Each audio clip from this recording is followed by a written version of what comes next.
Shut up and sit down.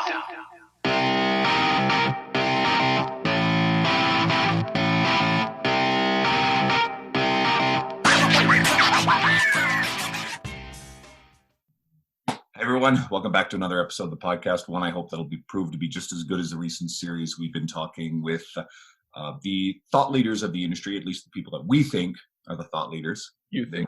To that point. We've got Eric Trexler and Leigh Peele on here today. And so we wanted Leigh on. Eric was sort of an afterthought, I'll be honest. And Leigh was given the choice of who do you want to come on with you? And she chose you, Eric. So she said, "How do you want but Eric?" And I was like, "Yeah, I don't want Eric back." But this actually, it fits rather well because you guys are very similar in the fact that you're not really out in front of the industry. You're not in front of a lot of clients. You're more in the, we've talked with Leigh about this on episodes with you before about you like getting into the research. You like working quietly behind the scenes with other fitness professionals. And then Eric, you've been really busy with Greg Nuckols at Stronger by Science, your guys' podcast, all the unbelievable information you guys have been putting out. So we'll start where we usually do with what's different for you guys. Obviously, we're in the middle of the COVID pandemic recording this. So what's changed and how are you guys managing it from your individual businesses? Leigh, why don't you start? Oh, you're letting me go first. You're so sweet. Well, not a lot has changed for me, which I don't know what that speaks to my lifestyle or my mental health, or the way that I do things, but not a lot has changed for me. I was doing my kind of stats before I started this so that I could speak somewhat truthfully and statistically, but I've only had about an 8% drop in clients during all of this online. And those drops, and I'm not trying to say this for a fact because I can read my clients' minds, but they were kind of rounding the end of what it was we were supposed to do anyway. There's only been one client in which that has had to cease like working with me due to financial struggle or something due to COVID. Everything else has been, I've increased in some clients, lost a few, but that it's been kind of normal. There's just been a slight downtick. So for the most part, I have not been very negatively impacted financially or business-wise during this period of time. And I hope that speaks to the model that I run behind the scenes and how I handle my clients and how I handle my retention and kind of what my thing is, which with my clients and the work that I do, it's very individualized. It's very personalized and very one-on-one based. And it's a scaling financial model, meaning that there's a lot of upfront pay kind of for the initial interaction. And then it decreases over time as it mostly becomes accountability and updating. So it's not a very high cost model. I don't know. I think it speaks well to what I've been doing. So that, and then I've been doing, just my general reading, writing, researching, and trying to stay out of a lot of the internet slinging that's been happening. I find that that's good for my productivity. Do you jump in on any of the Joe Exotic stuff? Like I always insert that because I care deeply about that topic. But well, I don't know if you noticed, I referenced it in my most recent article on sedentary behavior. I found a way to work Joe in. So meth? Like if you're sedentary, just do meth and you'll lose weight? I think that it's a underutilized form of weight loss. Yeah. You lose weight and teeth. It's a 2-for-1. A tooth for one. But Eric smiled a little bit. Almost. That was almost good, wasn't it? Well, Eric, I want to hear your thoughts the same thing, but let's actually after this come back to the whole idea of building career and the way that set yourself up so that way you'd be more robust and resilient to these kind of shocks in the future. But Eric, what about you? Yeah, so much like Leigh, I do some stuff on the content creation side and I do some stuff on the one-on-one coaching side. And when things started looking serious, when I started realizing that things were getting pretty serious, is a better way to put that. I did kind of try to plan some trajectories, like what's worst case scenario in terms of my one-on-one coaching. And much like Leigh, I've been really shocked that my one-on-one coaching has done a lot better throughout all this than I thought.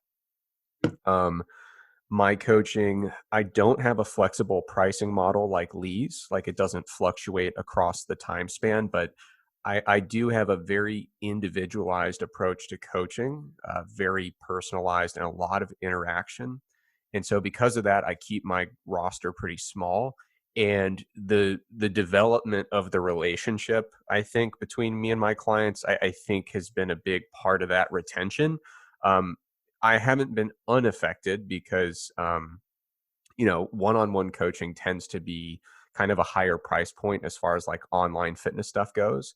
And so, I mean, if someone loses 100% of their income, they're going to cut costs, right? So I haven't been totally unaffected, but the only clients that I have really lost in the process here are people who basically are like, Eric, like I came to you with powerlifting goals and Yeah. it's not as fun for me when I can't do this stuff in the gym. Like most of my clients, we've transitioned to at-home programs that have been very labor intensive on my end, but I've been really, really happy with the results. And my clients have as well. So that's been going well. But I did have one or two clients who dropped, and they're basically like, you know, I'm probably not going to be working out that much anyway. I lost 100% of my income due to layoffs.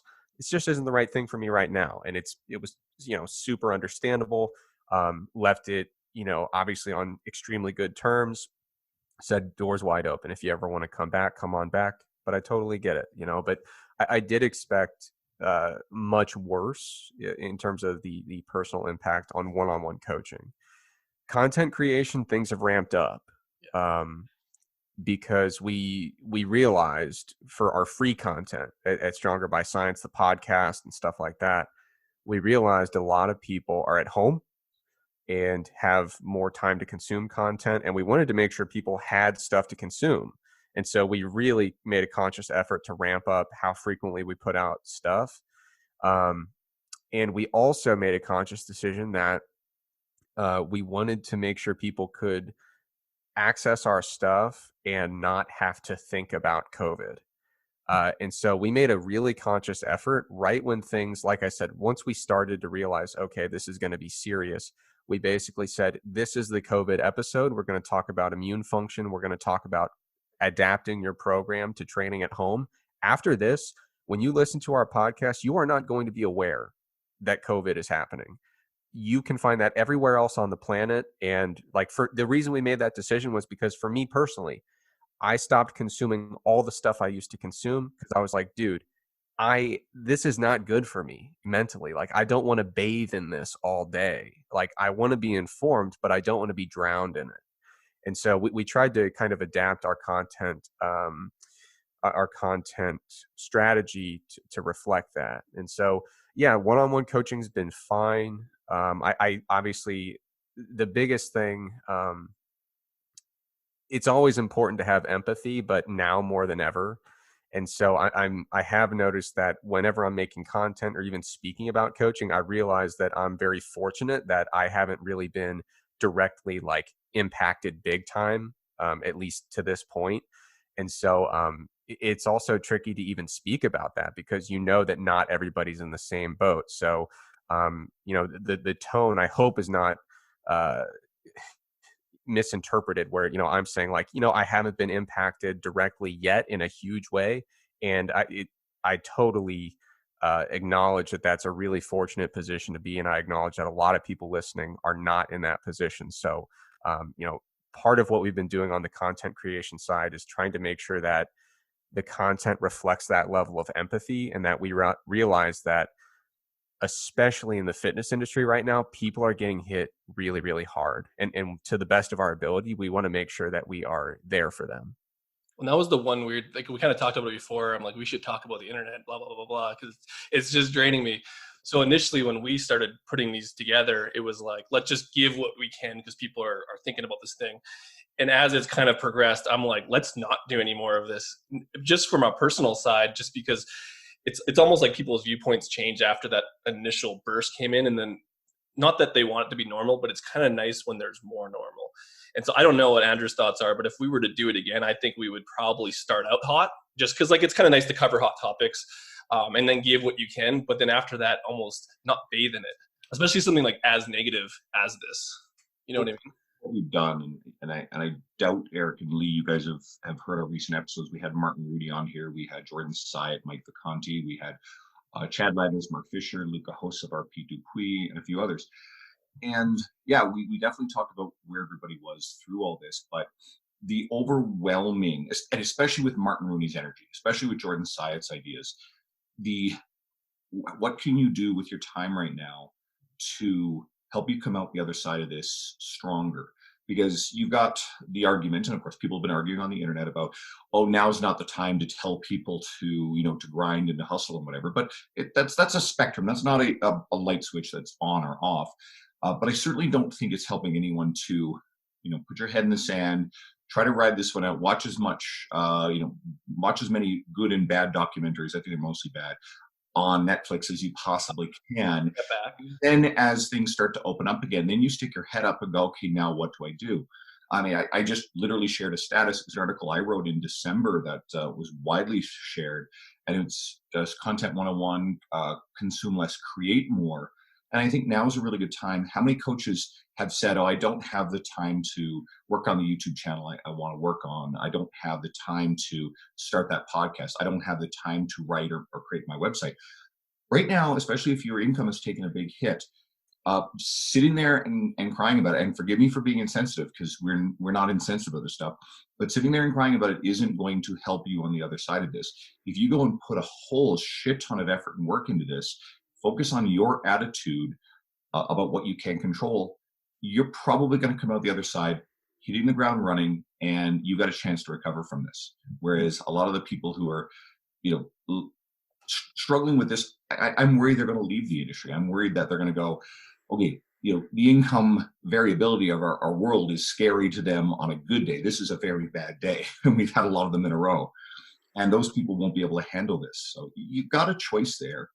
And it's classic Ryan Holiday, the obstacle is the way type stoicism. And you can choose it. I was going to say, this actually leads into kind of what you were saying before all this is Eric was super insensitive and said none of it affects him. And same with Leigh. Yeah. So like, you guys are just so good. But I think that there's something to be learned here, because we have brought on people that we do feel are going to weather this storm. We assumed that before you guys came on, and I'm glad to hear that's the case. But maybe let's talk about some of the things that you've done that have been evergreen, that are reasons for your potential success through this. Not to say that it's always going to be like that, but I think that there is some hints of success here that people can probably pick up on, that they could maybe include the next time something like this kind of happens, or as soon as they kind of listen to this. I want to actually expand on that just a touch too. Why are people like you guys and our other guests in the positions you're in where you've been unaffected? What were the behaviors you've been doing month in, month out for years that built you to this point? And how can then people either get started on that process or continue further along? I know that I can, and the reason I'm going to take a bit of a lead and totally talk over Eric for a second here is because one, I think that Eric was very self-aware and just socially consciously aware to make sure to include that yes, like not everyone is doing okay with this, and we're not trying to be tone deaf. It's kind of hard when you come on something like this, and the aim is, oh well, how are you doing? Things are going well. Let's try to help people learn from mistakes or from situations and grow from that. And it's not to be like, haha, we're doing amazing. Sorry suckers for you suffering. It's not that tone at all.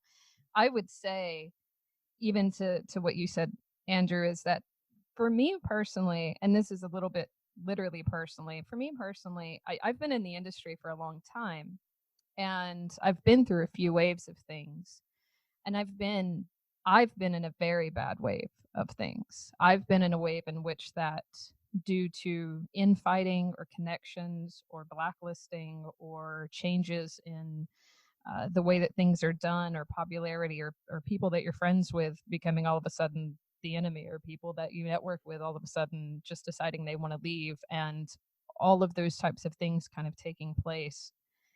And I've seen the dark side of the industry firsthand, and I've seen the lows of my business firsthand. I've ridden a high, and then I've sat and I've been lazy and complacent in lows. And I feel that my business has seen the kind of highs and lows of that. And I've also personally had my own, just in life, highs and lows. And I think that it's a really important note to make that for some people going through this in their business or in their personal life or in what it is they're experiencing, they've never experienced anything like this ever.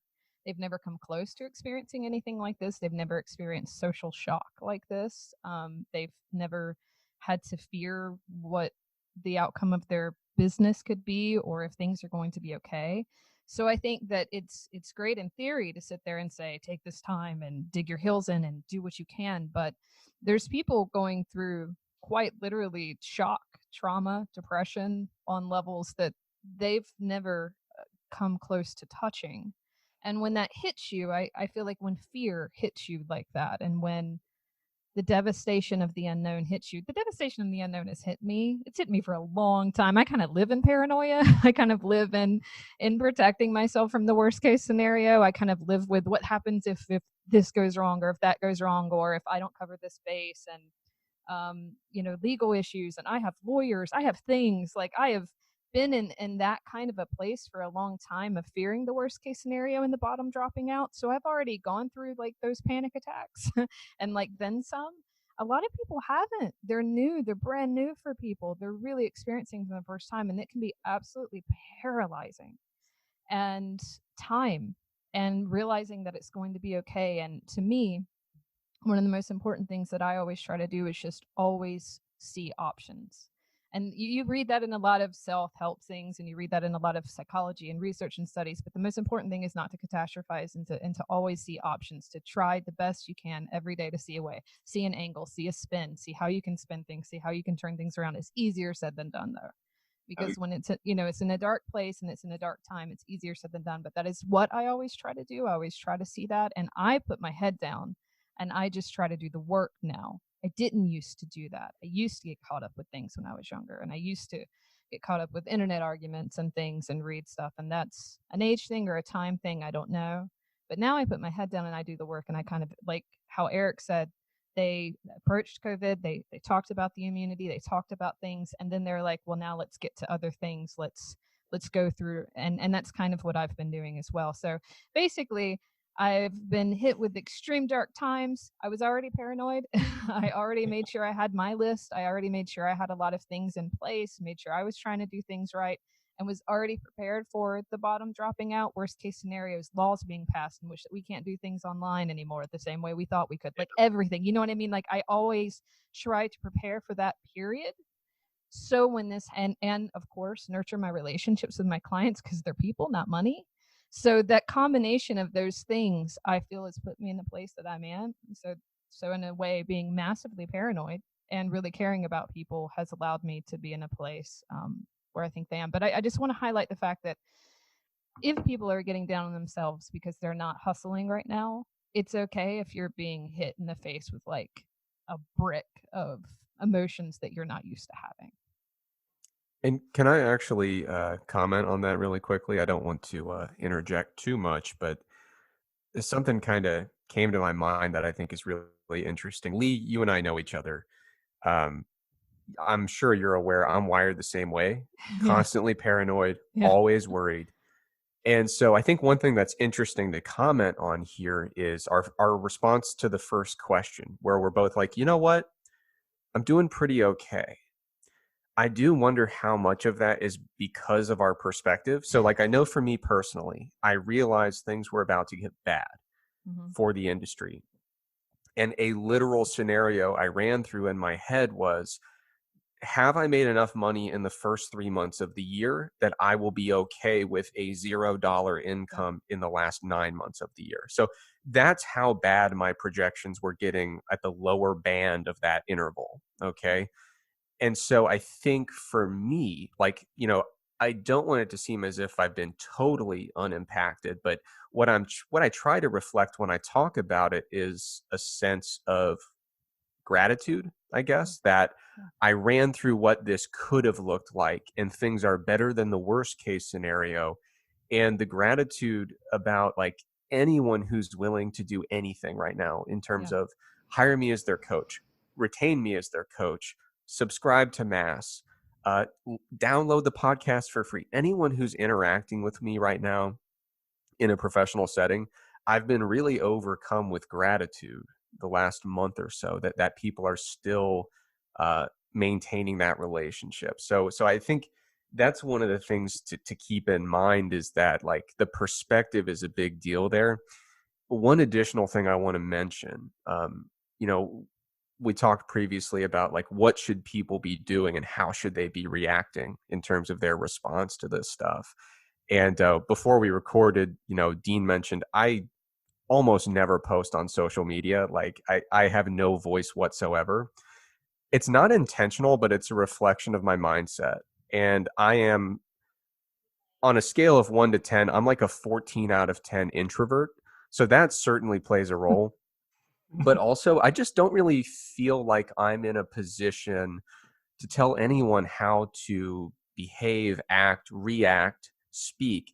And that goes both ways. And so, like, I don't feel comfortable telling a fitness professional, you need to be doing this and reacting this way. But I also don't feel comfortable telling a different fitness professional that they shouldn't be telling other fitness professionals that they should be trying to be proactive and productive and respond very stoically. So, like, I just don't know that that's my place to tell anyone what they should be saying, thinking, or doing, especially in these circumstances where, like Leigh said, I think a lot of people are fully just shell shocked right now. And that is understandable as hell. Like, I can't think of anything more understandable. So I think there's value in individually making that decision to try to shift the focus forward and say, okay, here's best case, here's worst case. What can I do to increase the likelihood of best case and reduce the likelihood of worst case? I think it's hugely productive, and I think mentally a really healthy place to get to. But I think every person has to kind of get there on their own, if that makes sense. Well, and that's like kind of why we narrate in the way we have, and the people that we brought on, not necessarily to say you need to do this. We brought on a wide spectrum of people that have literally done things the opposite of both of you. And there's some people in the middle, and then there's, you guys have a very similar outlook on how you've done things. And I hope that someone listening is like, oh, I'm more like Eric. I'm not like Luca, who's going to go invest in all his online videos and just went ham like day one. So, I mean, like there's such a varying difference on that spectrum. And again, how have successful people on those what do you call them, thought leaders? How have thought leaders done it their way, and then let people choose whatever the fuck they want to do in terms of, hey, like I resonate with that message, not this one. Keep in mind too, you know, we haven't asked you guys to get up on the pulpit and tell anybody what they should do. Oh, yeah. You guys have demonstrated a lot of success. And like I previously said, you know, this is a moment in time. It's a shitty moment in time, but we will have future moments. We'll have future shocks. You know, a lot of what Leigh said goes into something I really enjoy. I've been recently reading a lot of Nassim Taleb stuff, Anti-Fragile and Black Swan. And this is very much a sort of a Black Swan thing that none of us could have really imagined. So there will be others. Hopefully nothing ever this bad again. But given the reaction to it, you know, let's say H1N1 happens in 5 years. Chances are society, the world, because of the media, because of social media, doesn't do H1N1 the way it was done, where nothing had changed. We may see a similar situation, which would be devastating to a lot of industry. We could see another, you know, financial shock, the way that, you know, 2008, 2009, and the whole world financial system went haywire. You could see a war, right? And these are You fixing everything. But no, this is important because it's that same kind of paranoia. So, what can people do to the best of their ability build a livelihood and build in some, you know, some shock proofing? And sometimes it's not, here, this tactic, you know, go do an email list. Okay, fine. I'm talking about philosophy. I'm talking about what is your philosophy towards your attitude and your action. And for me, you know, the first couple of weeks of this was awful. You know, I was watching, you know, Netflix or whatever old TV shows, but then I emerged out of it, and I noticed that when you don't put in work, and you feel like you're not doing anything, you can descend down a negative spiral, or a downward spiral. But when I picked up a PN level 1, I'm redoing it. They gifted to me to do it again. I've been reading a few books. I've been writing articles, working on some stuff.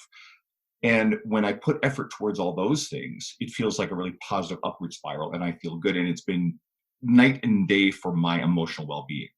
And right now, guarding our emotional well-being is important. So while I actually 100% agree with you guys in that, we can't just bully people to say, hey, no, you have to be doing this, have to be doing this.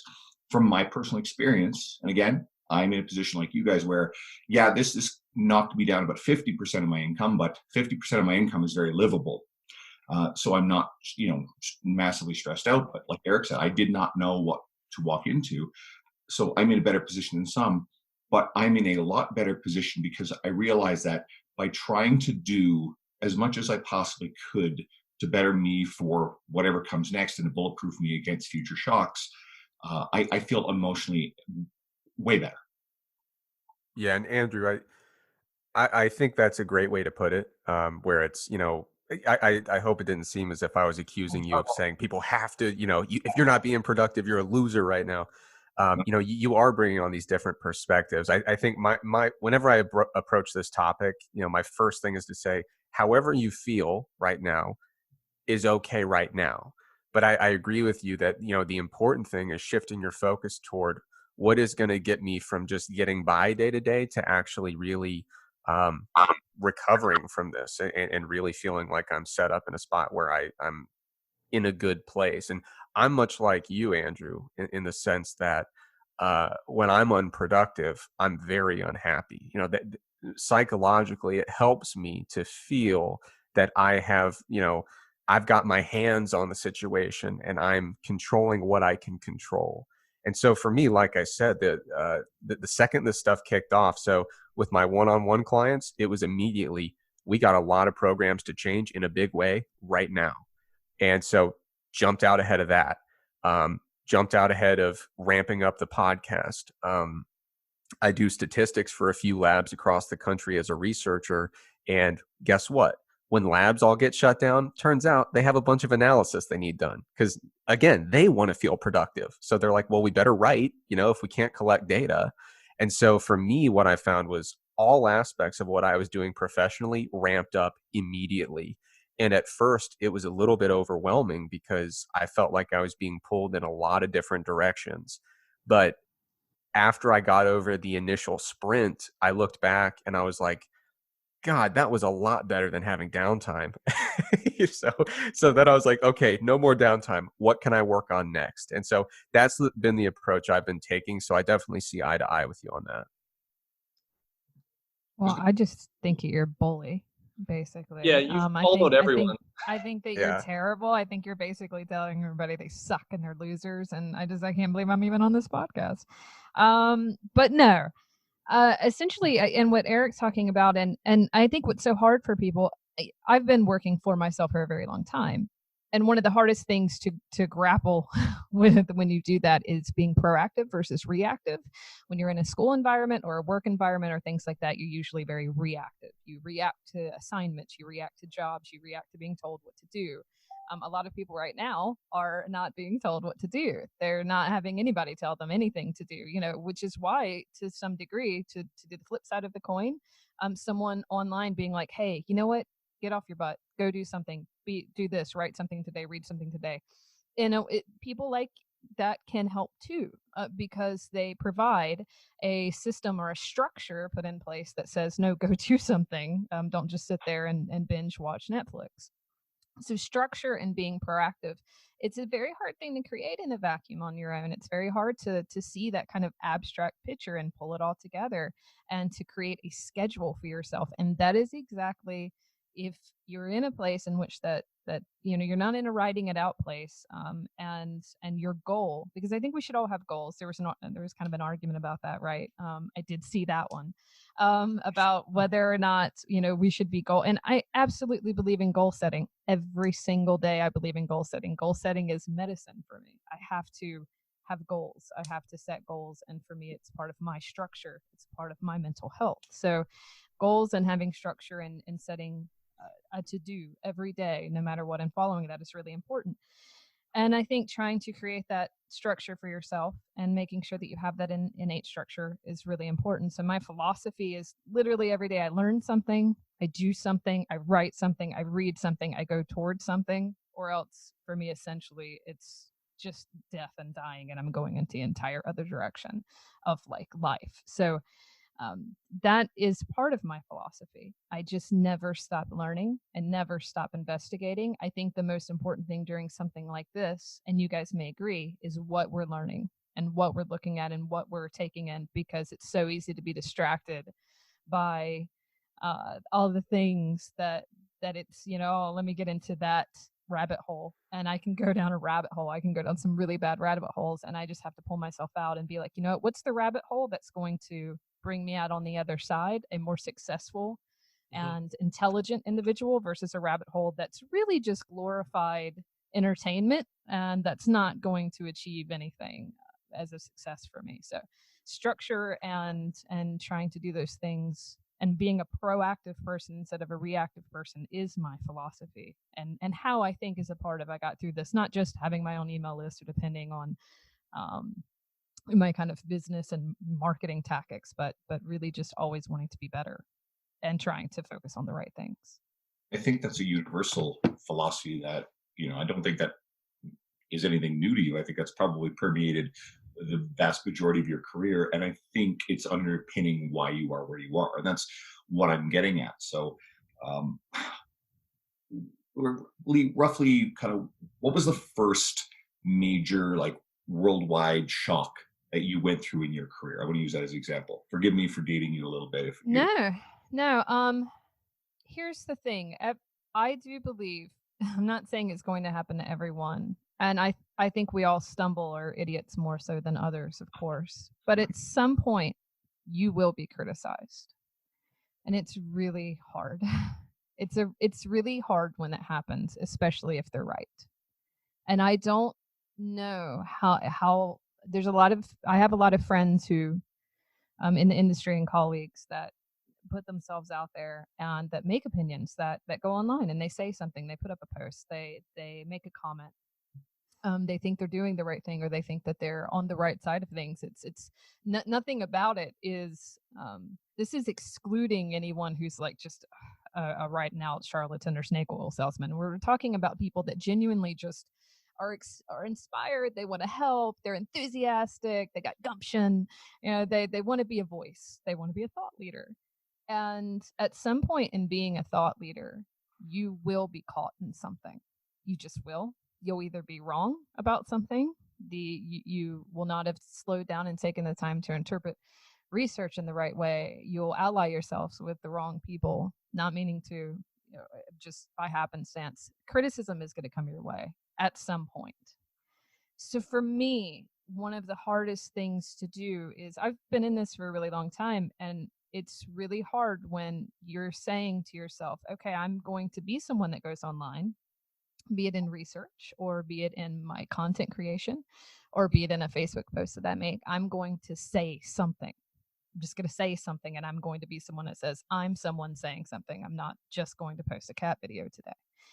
And when you do that, you put yourself open for criticism and for being wrong and for being a ebb and flow, just human being that grows and changes, and you're kind of committing to do so in front of the public audience, because you're choosing to be that kind of a person. You're choosing to say, no, I'm a part of the world, I'm creating in the world, I'm going to mess up in the world, I'm going to create in the world, I'm going to grow in the world. And it's really hard to do that, and it's hard to consistently do that, and it's hard to get back from that when it maybe hasn't gone so well. So I think this is completely outside of what we're really talking about with COVID and things like that. But to put yourself out there and to be, because it's one thing to have your business collapse because everyone else's business is collapsing. It's one thing to have everything go wrong because everybody else's stuff is going wrong. Not that that's not okay, and I'm not minimizing, etc. But it's another when you just are having a bad month, week, year, and it's tiring and you're worn and you're doing it all on your own, and you're creating, and you're an entrepreneur, and it's coming at you, and there's just all the things, it's hard to keep going. And what I think we all have in common is that we're all kind of creating our own path here in life. We're all deciding that we're going to be part of our own creation of our legacy. We're not just going to be, cogs, if you will. And when you do that, it's scary, and it's it's part of where the panic and the anxiety comes from, that we're prepared for in this, in a certain kind of a sense, is that you just are always analyzing everything and what you're doing and the quality of your work and the quality of the things you're saying. And I do think that it makes you a better person. I do think that it makes you a more tactful, thoughtful person if you embrace it.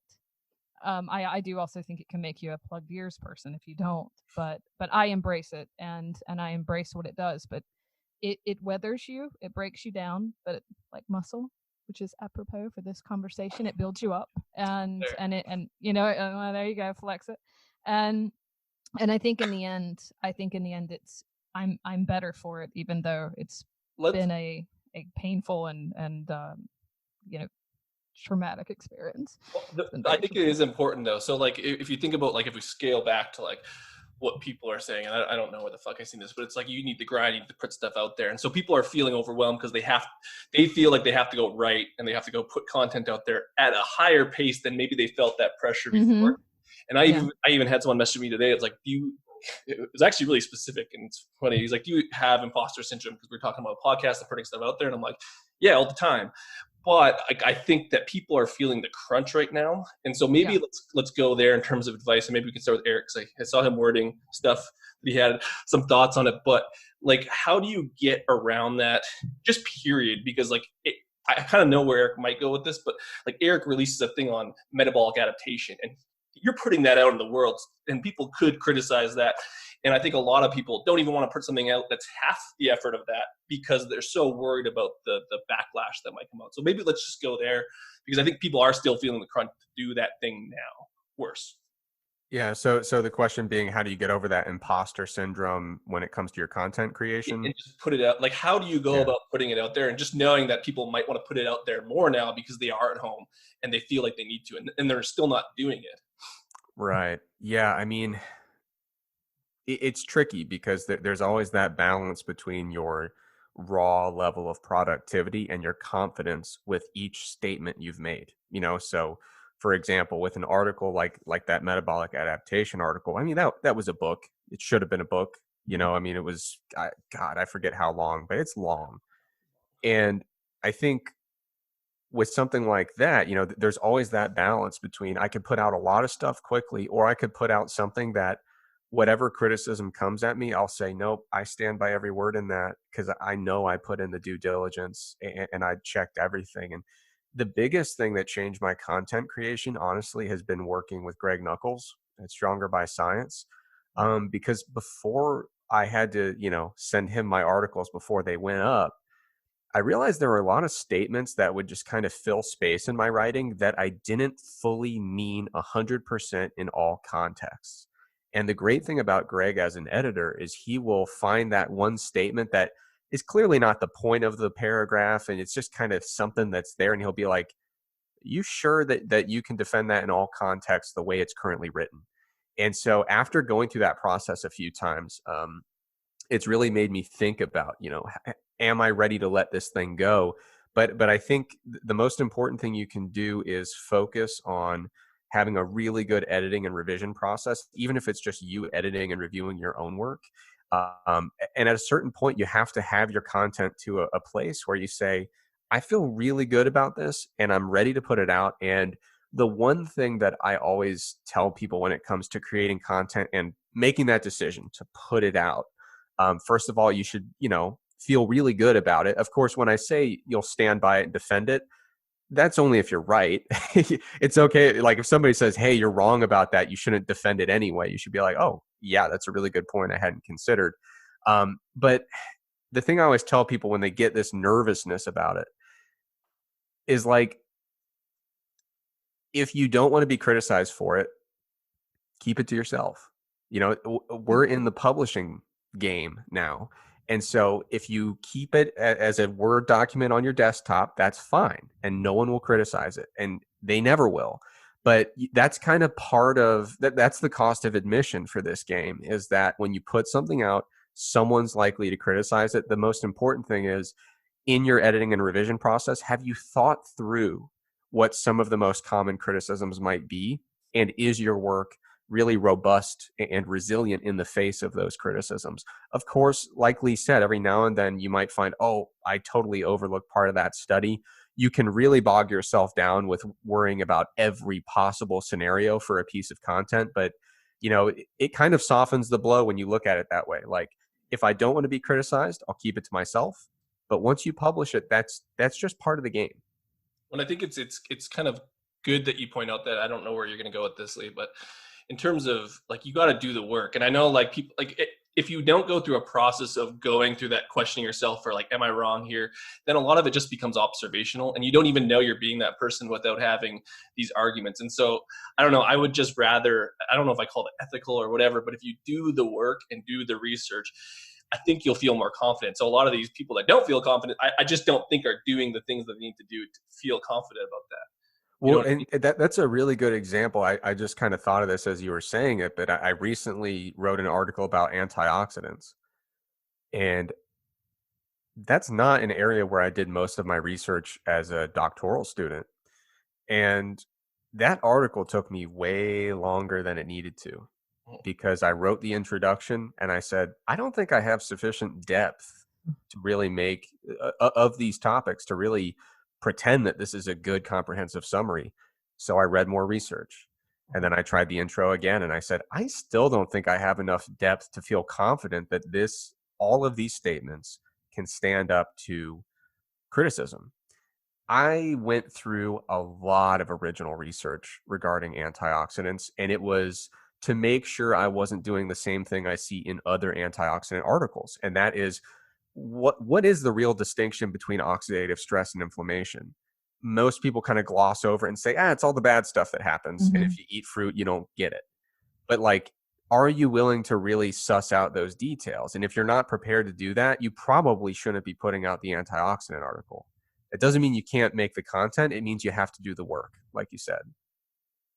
Leigh, I know you write, and like you kind of research and stuff. Like, yeah, and stuff sometimes. Yeah, no, but I think it's exactly what, if I'm in a topic, like for example, I wrote recently on PCOS and the metabolic rate and alterations in PCOS, and a lot of the collective figures that go around. There's a study, and I'm not going to get into the details of it, but there's a study that's frequently cited on the topic of PCOS, in which that I've found there to be some problems with inconsistencies in just the work in general of the readings, the BMR readings, and the things that kind of the trend of how it works in comparison with other ones. And I found that because, to me, I'm writing about a topic, and it's a topic that I've written on before, but probably a little too glossed over. And for me, it's not only going into the study, but it's, what is the machine used in that study? How did they calibrate that machine? How is that machine compared to another? And you might think, oh, Jesus, like, you know what, I'm just not going to write the article, then just forget it. Like, right? And that is what can happen. And there's nothing wrong if that happens, because the other side of the coin is your content doesn't have to be that content. And that's the thing. There's some content that I write or create, or that I give for people, that is, if you will, very free of absolutisms. It's opinion-based content, or it's a general knowledge-based content. It's casual content that you can kind of say, anecdotal experiences, things that I've gone through, things that I've experienced with my clients, stuff like that. Cues, ways that you know how to say something that maybe somebody else doesn't know how to say. It's very individualized to you, or something that you can bring to the table, in which that you do not have to have 25 hours of reading on one topic of 10 different studies, and then the studies that links to, and then the studies that links to, and so on and so forth. You don't have to go there in order to put out an Instagram post, and that's okay. Not everybody has to do that.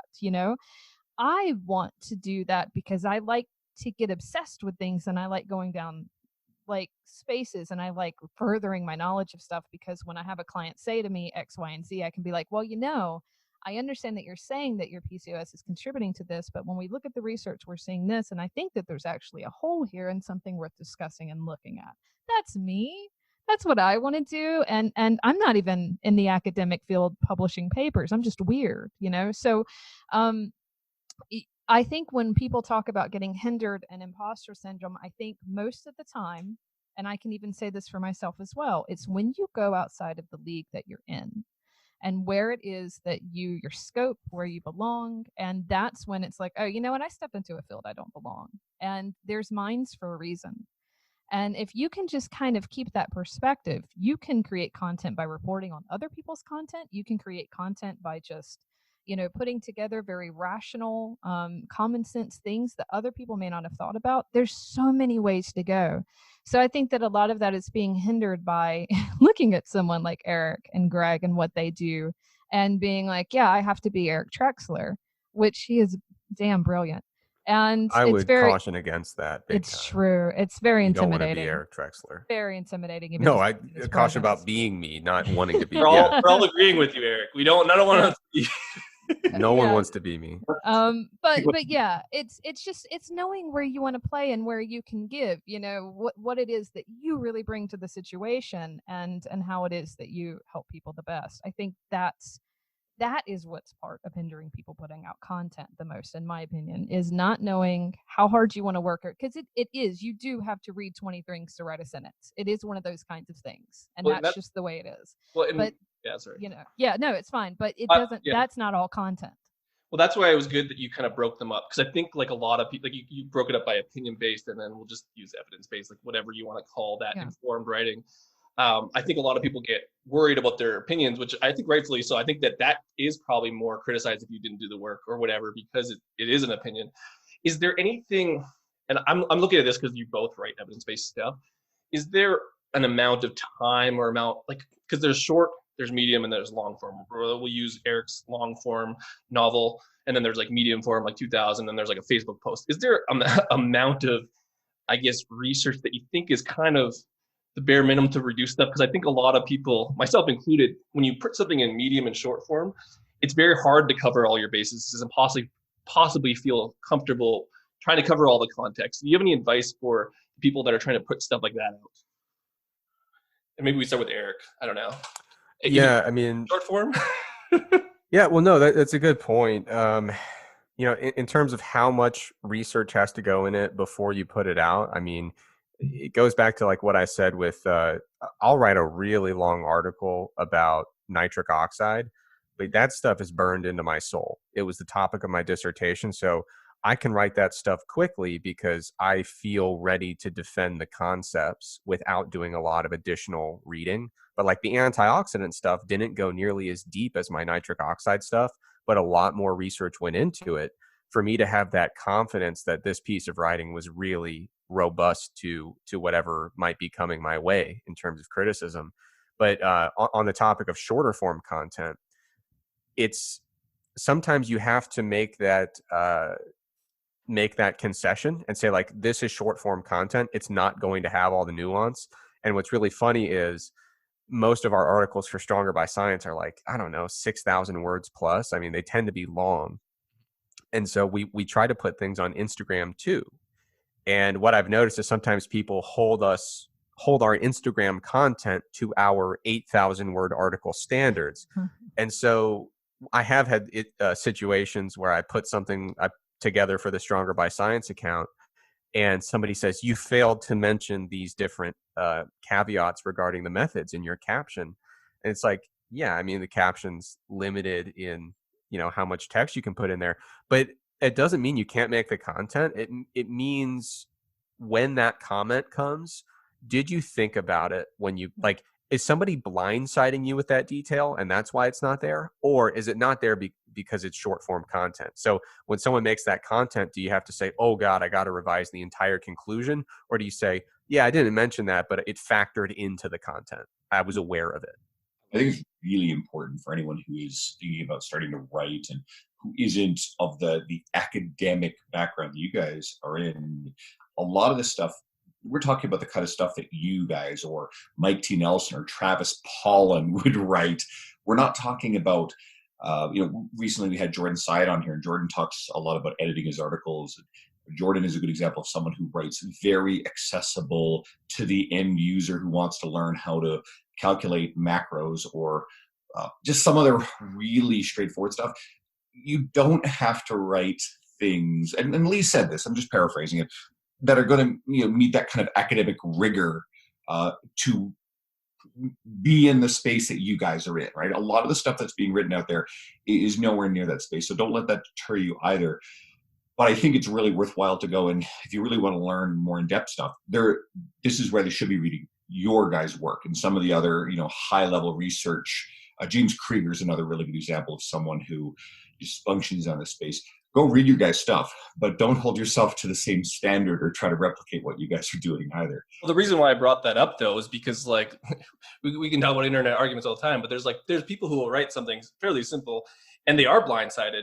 Like, you look at all the forum videos all the fucking time and a write-up about it, they're like, yeah, like, A, that squat sucks, and B, did you think about these things? And, like, that deters people from putting stuff out there. So it's like, what's the line of how much do you have to practice to refine that skill and put it out there? Or do you just kind of say, fuck it, I'm just going to learn through this? And I think that it might just overarching theme is like, just be ready for the incoming, I don't want to say hate, that's such a bad word, but it's just, I don't want people to be deterred from doing it. But at the same time, it's totally possible that someone could call you out.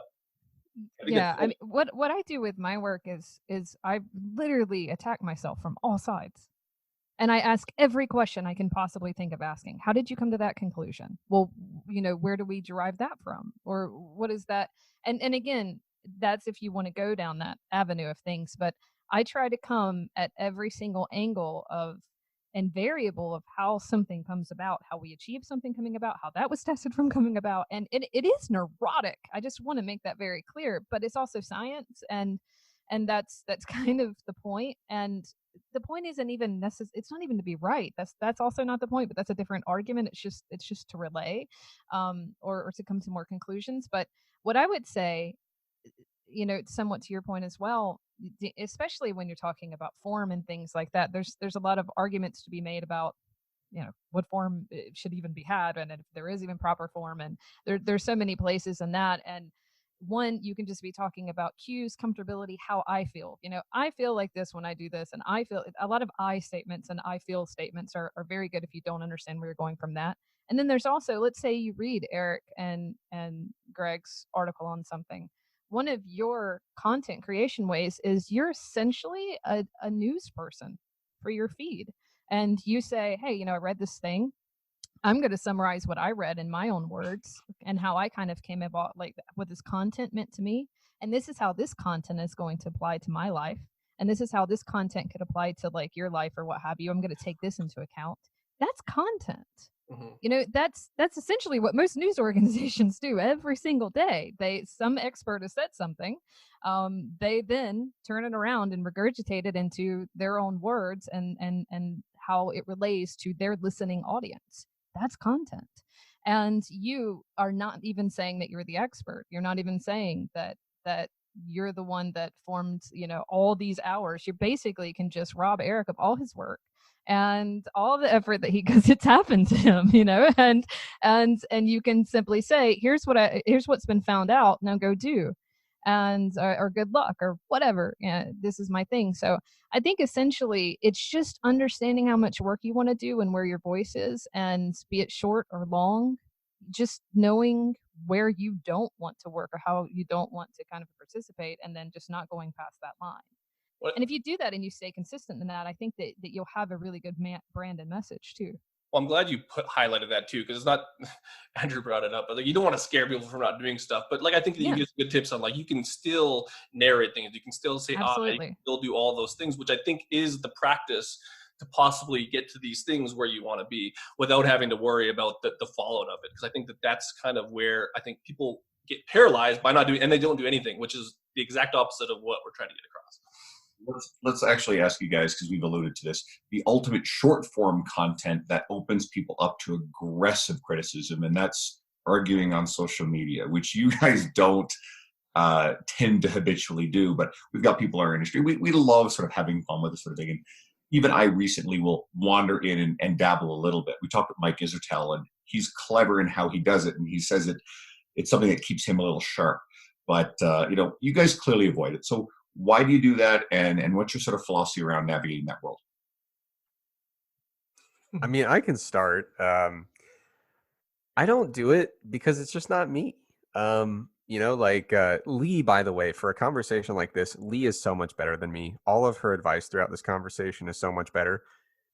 But like for me, I'm just doing the things I like to do, and it's not like a conscious decision like, oh, I'd love to dive in there, but I shouldn't. I know for like it's kind of like Leigh said, like I loved how she put with the content staying in your lane. Like it's kind of the same thing for me in social media, where like I will see a million lanes opening up here and I'm like, wow, I don't belong in any of those. And it's totally fine with me. But yeah, I'm very introverted. I generally hope people are doing well. Like I don't like have this urge to go dunk on people on the internet. I hope everybody's staying safe out there and having fun with their conversations. I don't think they are. Based on what I'm reading, I don't see anyone getting anything good from a lot of these arguments, but that's okay. But I think for me, the real reason I don't dive in is because it's none of my business in almost all cases. I'm very introverted. I don't see a lot of upside of me like going in and trying to convince people of ideas that they absolutely are not open to. To me, it just looks like a lose-lose. And the thing I find really unfortunate is I see a lot of people who dive into these arguments and it brings them nothing but just this like visceral negativity. And I've yet to see like a thread develop in a really constructive, positive way. It's just a lot of anger. Yeah, go ahead. Was one actually recently, and Leigh, I tagged you in it. Yes, he did. Yeah. Shit, I do remember that. It was a discussion about our friend Kevin Mullins had tagged myself and a number of other people in this. Hey, these are the people that you should be following. Love, and unfortunately, only Siobhan Fagan out of 12 names was female. And so another person came in. It wasn't accusatory or an attack, but it was a discussion point about how she pointed this out. That it was devoid of women, and then it wandered into this really long and incredibly thoughtful discussion. Tony Gentlecourt just dropped a comment at the end. Mike Isertel got in there, and I participated a little bit, and there's a whole bunch of other industry names. And it was just a little bit of a back and forth about kind of the whys and the nature of how women are interested in different things, but at the same time, fundamentally, the industry does have some of these problems in it. So it's actually the rare exception, but at every point, everybody was really thoughtful, really respectful, and it seemed like everybody took something out of it. But again, you're right. Those things are actually quite rare. I mean, that's awesome. And a really key distinction here is you'll see on social media, if you scroll down your Facebook feed, you'll see some people who are really actively engaging in a variety of these different conversations. Some are constructive, some are not. But you'll also see the people who post, and like the whole point of their post is everybody needs to shut the hell up. No one should be posting. So they're posting about how no one should be posting. And I don't do that either.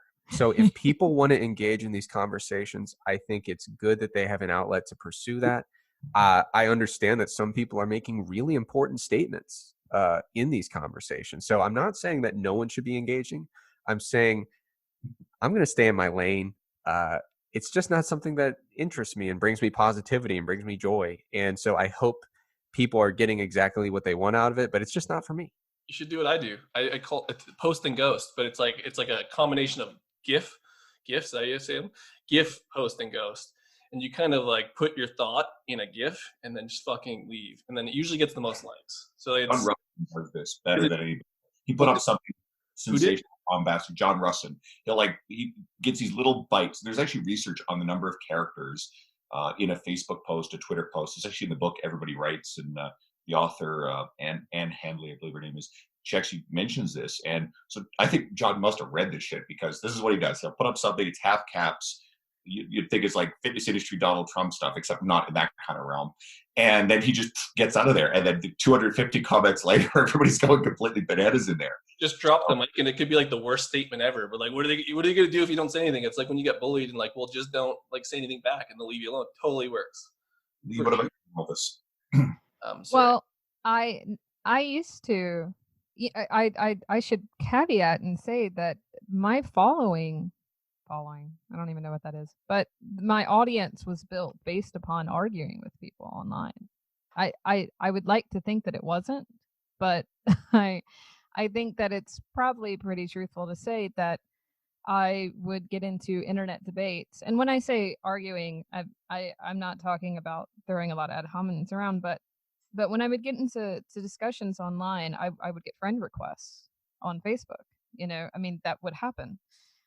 When I would discuss things on forums when they existed, I would get subscriptions, or people would visit my website, and I would get signups. So I do not in any way want to say that having intelligent debate online and discussing topics is not a way to grow your audience, because I absolutely have experienced that myself and do believe that it is. I'm not even saying that you won't see me jump in every once in a while on a topic that I feel is in my wheelhouse, which I think that is the important point. Because I do like a good debate, but I like a good debate that actually fosters something and gets somewhere. I don't like arguing for the sake of arguing, or just you're wrong, screw you, you're a terrible person, I cannot believe you're online right now, that kind of thing. That's not. I really genuinely like a debate. Like I love a good debate class. Like I enjoy it because it makes me question things, and I really believe that in the right individuals it can nurture and foster learning and challenging our biases. But at this time, one of the reasons that I'm not very active in social media is just because I'm busy. Really, I mean, honestly, I unless I get and it's funny because something will happen and I'll get tagged in things, or I'll get messages and I'll be like, can you believe this? Did you see this? Did this happen? And I'm just, you'll lose minutes, you'll lose hours doing that. And right now I currently don't have those hours and minutes to lose on that kind of stuff. I'm not even saying it's not relevant and it doesn't speak to things. And I also want to say that because I do not engage in things, I do believe it contributes to the fact that people forget about me. And I think you forget about people when you're not seeing them engaged in that aspect. You will not be seen as much, or recommended to something, or tagged in something, or invited to something. People think that you're not working on your social media presence. It can be, to some degree, I think, both positive and negative to not interact with these kinds of things. So it's a very nuanced thing. For me right now, that's not my focus. I have other focuses and things that I'm doing.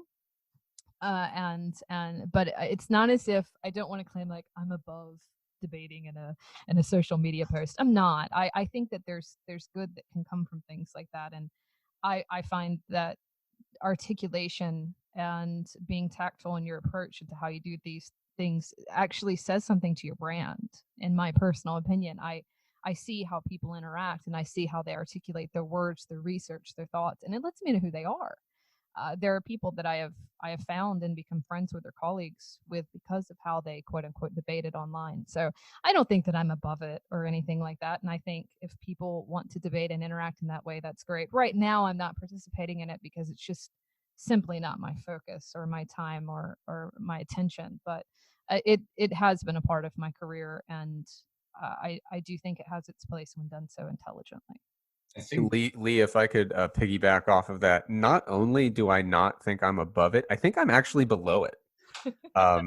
So, like, to be honest, to give you a window into my thought process, when I pass a conversation that is something I don't believe I have really valuable, unique insight into, my thought is maybe I will post, but then I go, nobody here needs my opinion on this. You really think that there?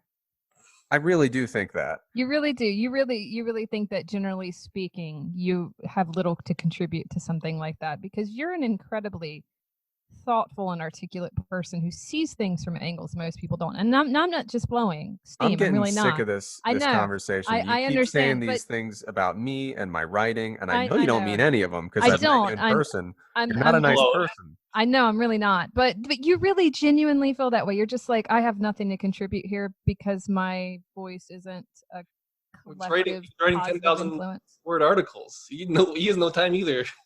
Well, it's a No, I get combination that. of it's a combination of things. It's a combination of time, and my preferred communication medium, and do I really think they need me in this? So if I see something going on about nitric oxide, I'm going to drop some information and then leave, because like, these are my thoughts on it. If you don't buy it, that's okay. I don't need you to buy it. You know, this is my perspective on it.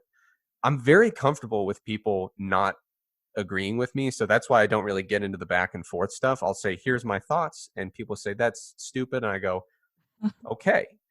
But another thing that kind of prevents me from getting involved in a lot of them is, like you said, the time, but also if I see an interesting conversation happening in a Facebook thread, my inclination is, I'm going to read into this and write an article about it. Or that is, I'm going to read into this and Greg and I will discuss it on our podcast. Like, there are other mediums for me to discuss this if I really think I have something valuable. So it's kind of in limbo where I'm like, if I really think I have a valuable, some valuable insight on this, I need to actually put it into a form that's going to be accessible broadly. And when people ask me about it in the future, I can link them to that podcast episode. But if I don't think my insight is valuable enough to warrant like content on it, then I'm probably just going to pass by, because clearly I don't have that much insight on it. So I'm not saying that's how anyone should view this stuff. That's just like my natural. It's smart though. It's I think Jordan Side had I was listening because we were tagged in it, but like you own that content now. Like, you don't own it on Facebook and Instagram, and then like you said, you can't profit off of it on the back end, which is totally cool. Like, you should. If you have a good idea and you put that stuff out, then you can post that, and now you own it. And you own those people that come and put their email lists and everything out there. So I think that's actually probably more productive if you're, I don't know. Like, I don't know how you even gauge whether my argument paid off my business anymore. I don't think that works anymore. I mean, maybe it does. Yeah. Well, and like for me, I think it's like, if I have something to say about that particular topic, I want to research it. And then I want to frame it in a way that if I think that warrants a 10-minute conversation, then I have the ability to do that on my platform and put it, should it be in audio or writing? Should it be 5 minutes or 15 minutes? Should it be 300 words or 3,000 words? It gives you the ability to give that topic the exact medium it deserves and the exact amount of attention and research it deserves before your final thoughts are established, if that makes sense. So this is actually a really good point to piggyback off of that. We have a lot of people who struggle to think of things to write about and to create content about. Everything you see on social media, every conversation with a client, I always, my iPad, I have an iPad with me when I train, I'll pop open notes and I'll say to the client, hey, that's a great idea. And then I'll just write it down. Like, you just inspired something I'm going to post on social media. So they love that. There's ideas everywhere. And a lot of the stuff, you don't have to create new things that are totally original or something that would be designed to impress someone like you two, for example. And I hold you guys both in very high esteem in terms of your intellectual place in our industry. I think that's very apparent. Create stuff that's not meant to impress you guys. Create stuff that's meant to reach the end user, the person who wants to come and drop 20 pounds and train with you or get a little stronger. So don't fear Eric Trexler's approval, but notice that Eric doesn't have enough time to get into your social media space and criticize and correct something that you may have gotten sideways anyway. So I hope people just look for and document these little flashes of ideas that they get in their minds.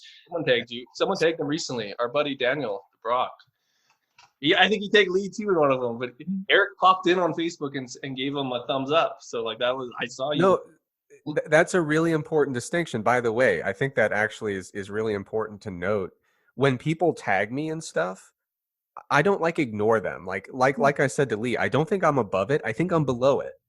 And so if someone tags me and says, Eric, what do you think about this? Of course, I'm honestly honored that someone bothered to tag me, and I'll chime in and like say some things. So like, to me, that's my invitation. Eric, your opinion is wanted here. And I'm like, cool, I can give one. But yeah, generally speaking, I'm very comfortable just kind of letting people, like, if I see somebody with some kind of post and it's, quibbling over details and it's not intended to be helpful, it's intended to dunk on people with the other perspective, and there's no real value coming from the conclusion of that, like, my natural tendency is to just go on by. But like, if somebody has a post or a thread and they tag me and say, Eric, I'd like you to chime in, of course, I'm always happy to do that. You mentioned Daniel. So Daniel DeBrock is a friend of ours. And Leigh, you met him when you were here presenting it. Massive being. I think he's bigger than Andrew. And he's a big boy, strong guy. So I'll use Daniel for anyone who doesn't know him. Daniel reached out to me many months ago and asked me about writing because I was writing for T Nation. And so I directed him to a book and just a few pieces of philosophy to go about it. He dove into it, attacked it right away, very quickly. He's getting articles published very frequently on, I can't remember what's the name of the first website he had was published on. He's since submitted articles at T Nation. He's published there. He's published on Kabuki Strength, Chris Duffin's website.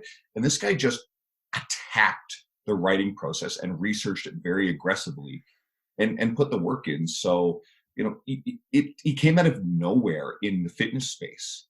So there's no reason why someone listening here can't, if that's something that interests you, you know, if you want to get a kickstart in writing, please send me a message. I'll give you the default advice that I've given a bunch of people who are interested to get you started. And there's some good books to He's funny though. You're a good writer. I think we should note, because I don't want to like make it all about, like, he posted a video of him doing a 1-arm push-up and he tore his oblique, and it was the funniest thing I've ever seen, because he was like, yo, like, let's do body weight workouts. And right as it came out, and literally his second post, and he's like, I tore my oblique.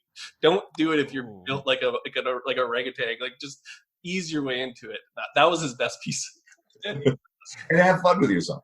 All right, guys, we're sort of out of time here, but I just want to thank you both for coming on. I hope everybody listening, if they're not well steeped in the stuff that you guys are doing, because again, like we said, you guys tend to hide in the shadows a little bit and produce a lot of really good high-level information.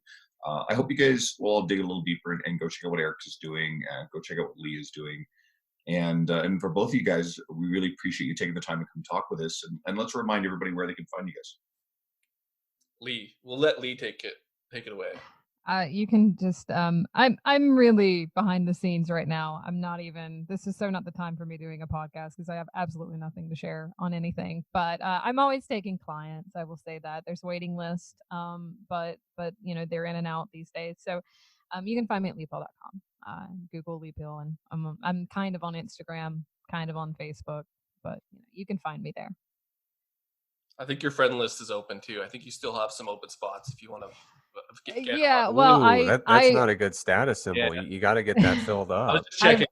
I weeded my friends list quite some time ago. I'm down to I know someone who knows on my I love that humble brag that people do in our industry. It's several people I know do. Yeah. I met my friends I need to create some room, so therefore they post something that is pseudo sensational or contentious.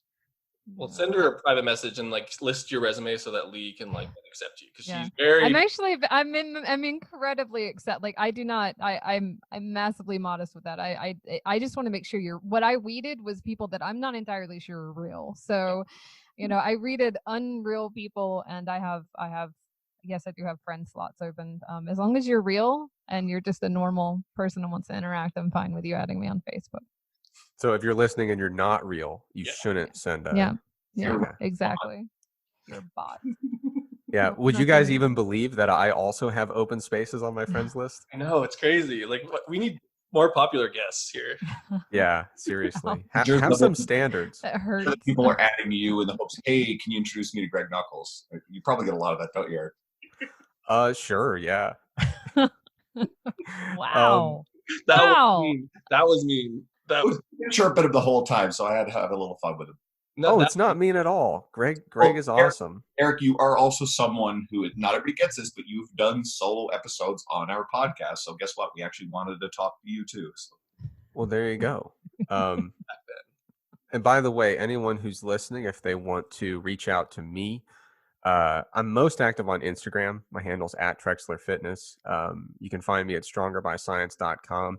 I know it sounds, based on this conversation, like I don't want to interact with you, but I actually do.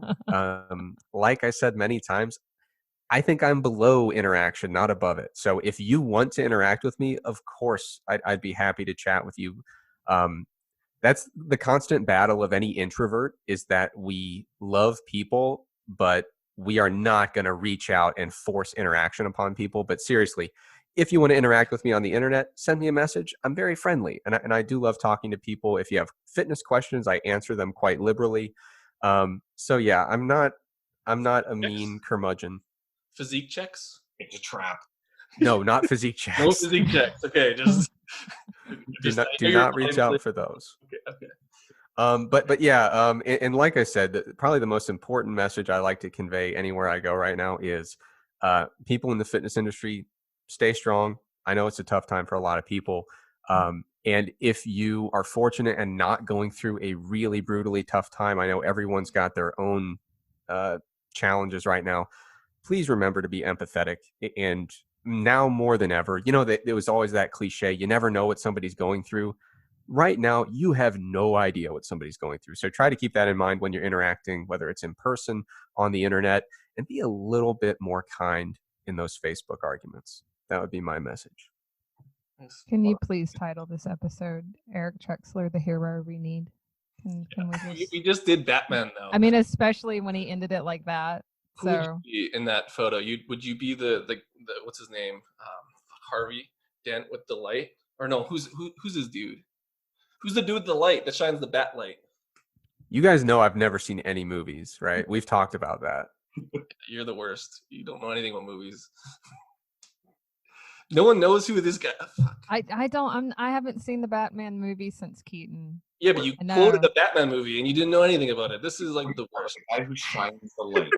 I didn't follow that. See, this is why you don't talk, because people attack you. Yeah, exactly. You think you're speaking just a simple statement. This whole podcast came full circle here. I think I know. You said a Batman quote. You don't even watch Batman. Or don't say anything at all. That's it. I'm not doing podcasts anymore. This is my last one. Andrew, you better close it up because we're done. We're obviously in a real fight right now. So. Thanks for everybody who's been staying attuned to these podcasts. I really do hope they've been helpful to you guys. Like I've been saying a lot recently, please reach out to us and message us if you want to chat about anything. If you're struggling or just any positive feedback, or if you want to tell us how terrible we are. If you've made it to the end of this episode and you think that this is the shittiest podcast you've ever listened to, I feel that this is how you spend your time. But in all honesty, though, seriously, we'd love to hear from you guys. And we never ask for these, but give us a 5-star review on iTunes. Those are actually pretty helpful too. You can't ask for those after they already turn it off for this 2 minutes of us bitching about stuff. But anyways, don't give us a bad review. They made it right to the end. So anyway, thank you guys so much, and Eric and Leigh, thanks for being here. Thank you. Thank you. Shut up and sit down.